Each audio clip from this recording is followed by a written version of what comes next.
Alors je pense qu'il s'agit déjà de définir ce que c'est que l'autoconsommation. Donc quand on pose un système de production, des panneaux solaires par exemple, sur un toit d'une maison, on a un système d'autoproduction et donc on devient automatiquement autoconsommateur. Et créer une communauté d'autoconsommation, en fait, c'est partager cette autoproduction avec d'autres consommateurs que seulement un seul. Parce que ça permet aux producteurs de partager sa production avec d'autres personnes et de leur faire profiter d'une production locale et verte. Et en tant que consommateur, quand on la rejoint, en fait, ça permet exactement la même chose, c'est-à-dire de profiter d'une énergie qui est vraiment locale et verte.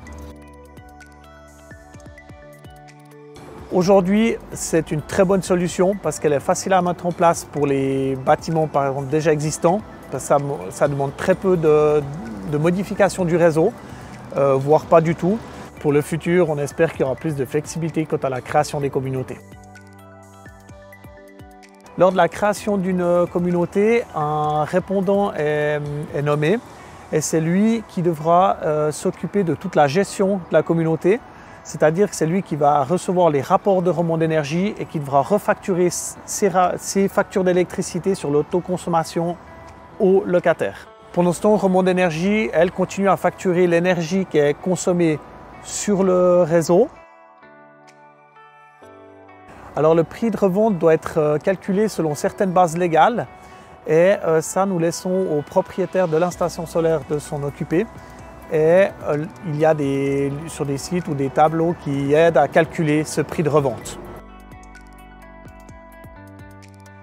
Une des missions du GRD, c'est de promouvoir les énergies vertes et les énergies locales. Donc en stimulant ces communautés d'autoconsommation, c'est exactement ce qu'on fait.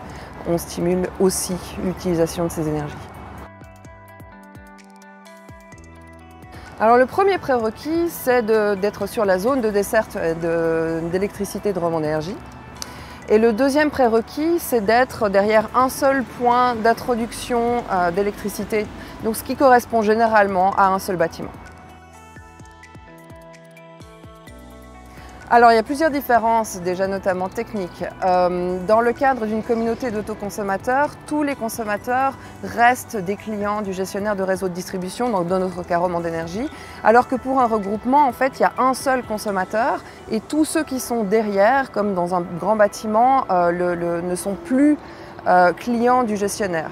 Ça a une influence sur l'accès au niveau de l'énergie. Les regroupements d'autoconsommateurs, s'ils sont suffisamment grands, ont accès au marché libre de l'énergie, alors que ce n'est pas le cas des communautés. Par contre, c'est quelque chose qui est un petit peu plus compliqué à mettre en place et un petit peu plus compliqué à gérer, les regroupements. Donc pour ce qui est des bâtiments qui sont plus petits et qui n'auraient de toute façon pas accès au marché libre, ou pour les bâtiments qui sont déjà construits, on conseille plutôt de partir sur une communauté d'autoconsommateurs.